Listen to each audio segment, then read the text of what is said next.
And now we hand straight over to the wonderful member, Keith Trubshaw. He of the lonely seat. Connect to Me slot is where we find out how they got to where they got to, why they're passionate about what they're passionate about, and a little sort of free going away gift, a parting shot to say, this is what my clients find really useful. You might too.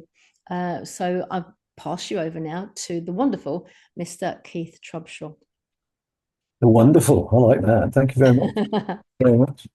Right. Jill, I asked Jill the other day, what do I have to talk about? And she said, you've got to do 5 minutes on your journey, 5 minutes about what your passion is, and then give a gift to the audience. I have no idea what I'm going to say, but I never have. So I'll take my glasses off now. First of all, my journey, feels slightly narcissistic to say. I went to I passed the 11 plus and I went to a boys' school in the Black Country.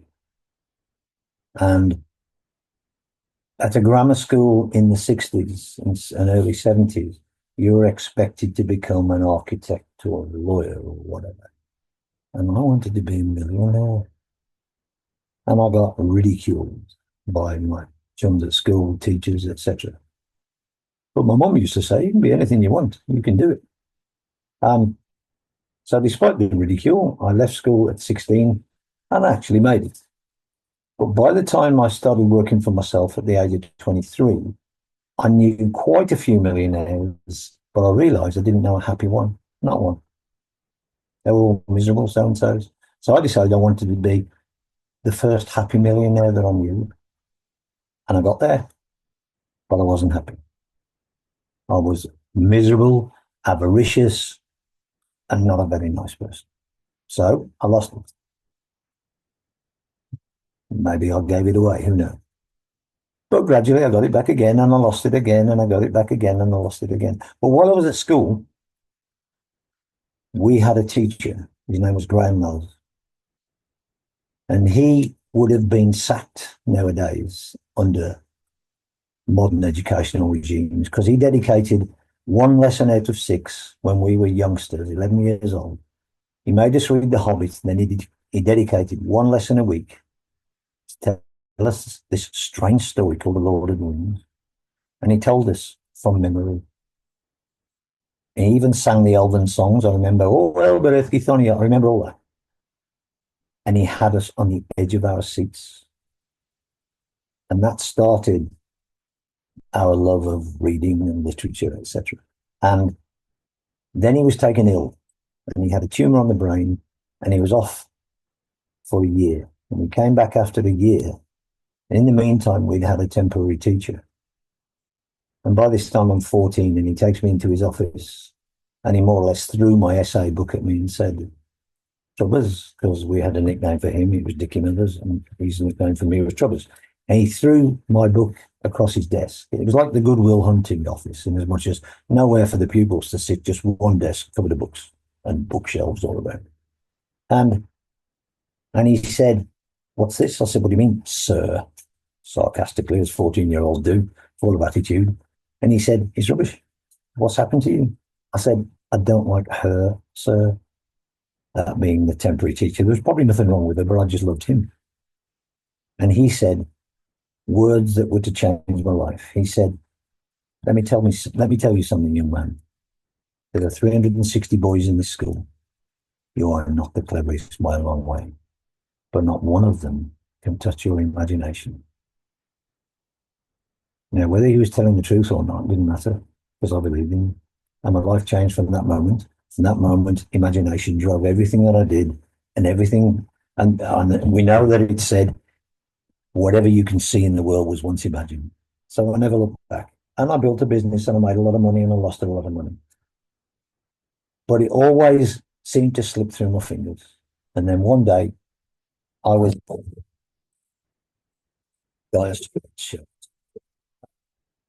I had no money at all. I lost it all. This time through a fraud, funnily enough. I thought I'd pull all my eggs in one basket, so it was my own fault. And I had, when I say no money, I just had coppers in my pocket, not even silver. And I was in a country lane, and a farm tractor had spilt some potatoes. This was a hot September day, and I stopped, I was on my bicycle, an old rusty chain, no brakes, because I couldn't afford any petrol for a car. And I stopped and I bent down and I looked around because I was ashamed.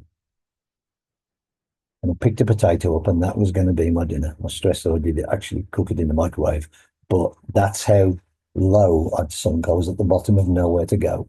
But at that moment, when I held that potato in my hand, I almost spoke out loud to myself. Keith, you've had the aeroplanes, you've had the yachts, all these trappings of wealth, and they don't mean nothing. This potato represents your chance of moving onwards and upwards. You've had your ladder against the wrong wall. You've been chasing wealth and fortune, and it don't mean anything. I'm holding my hands in front of the camera on purpose. You can't hold anything when you're trying to keep it all for yourself. Open your hands. And I did. And almost from that very moment, my life changed and business started to fly. Within a year, we're doing really well. And I had to go, forgive me if this is going on too long, but I will get to the point. Within a year, doing really well, and I was going to see a client in Glasgow, but I was invited to quote and to visit a prospective client in Liverpool. It was a big contract. So I thought, I'll drive and I'll pull into Liverpool and carry on to Glasgow. And I drove to Liverpool and I parked the car in the back street because his office was near Vine Street Station or Lime Street Station. And as I got out of the car, it was a narrow street. A young girl was sitting in the doorway opposite me. And she said in her Liverpool accent, "Have you got any change, mate?" And I said, "Sorry, I haven't." And I walked up and I fed the meeting. And when I came back down towards my car, I got 80 pence left and I crossed over the road and I bent down to speak to her. I don't just like throwing it in her cup because, as Mother Teresa said, make someone feel they're not alone. As I bent down to speak to her, I said, "Why are you here?" She said, "What do you mean?" I said, "Well, it's really quiet, isn't it? How are you going to get, you're not going to get much money here, are you?" And you know what she said? She said, "I'm ashamed." And then she spoke to me. A single tear came down her face. One tear.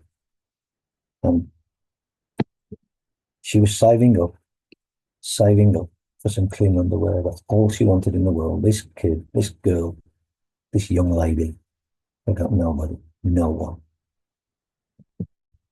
Anyway, I gave what I got and then carried on with my business. And then that night, I'm in a hotel room in Glasgow, looking up the ceiling because I don't drink, so I wasn't out. I was just waiting for tomorrow. It suddenly hit me. That's why I'm on this point. Her name was Nicola. Yeah. And there's so much unfairness and unkindness in the world. That can change. Now, around the world, I'd always been in business. And I'd gone bankrupt in 2007. And I wrote a book called The Lonely Seat about what it's like to actually have no one to turn to, have no friends that Mike was talking about earlier that can really help or certainly can't understand what it's like when you're basically suicidal and there's nowhere to turn. You're at the bottom, nowhere to go. But around the world, entrepreneurs and business owners, CEOs, if you like, by their risk taking and acceptance of risk, feed more people than all the charities and NGOs put together. There's no charities for them. Who helps them when they are down or when they're about to give up? And so I established the Lonely Seat. It's a bit of a negative title, but it's kind of like golf, probably like the golf or a speakeasy, whereby you get to speak with people, communicate with people who actually know what it's like to carry that ultimate responsibility of being in business. Not just business, but it might be I don't know, a Premier League football manager, somebody who knows what it's like to use the English expression, carry the can. When they're surrounded by people who would purport to help them, but nobody quite understands. And if they've got a team of employees, there are too many sycophants. And I'll just tell them what they want to hear. And the thing is, with this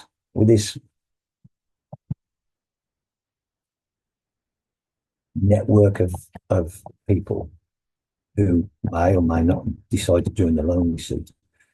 When we receive help from somebody, when somebody reaches down to help us from their position on the ladder, that releases endorphins in us. But it also releases endorphins in them.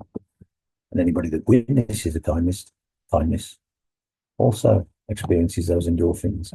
And what I would like to teach, encourage, is that by helping each other, we can become distinctly happier, because happiness lies in contribution, not in wealth, not in money. So, and if you imagine imagine the motorway. I've told this story many times. Imagine the motorway or the freeway if you're in America. It's a filthy day. Freezing rain's coming down horizontally. Somebody is on the hard shoulder. He's broken down in his old car.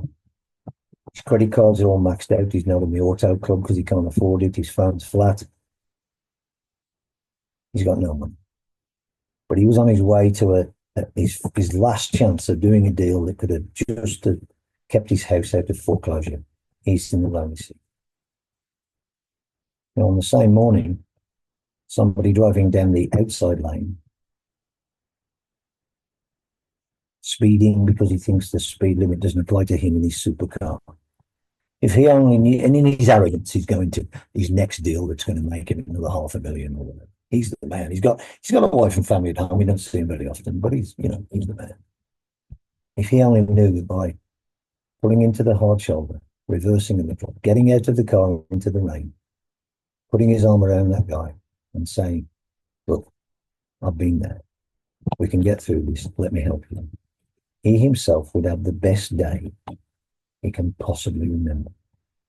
Now, I don't know that because I've been both of those people. And to me,